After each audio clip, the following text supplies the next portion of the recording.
আওয়ামী লীগের নিবন্ধন বাতিল সহ ৩ দফা দাবিতে রাজধানীর কাকরাইল মসজিদ মোড়ে অবস্থান কর্মসূচি পালন করেছে ইনকিলাব মঞ্চ।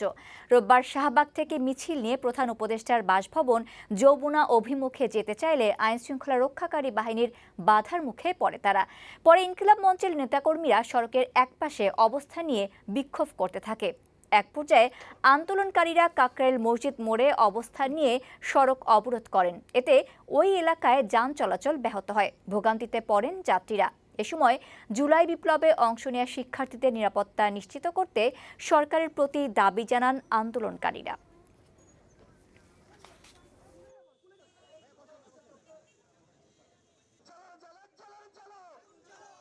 যে অতি দ্রুত আপনারা এই ছাত্র জনতার এই বিপ্লবীদের নিরাপত্তা নিশ্চিত করুন।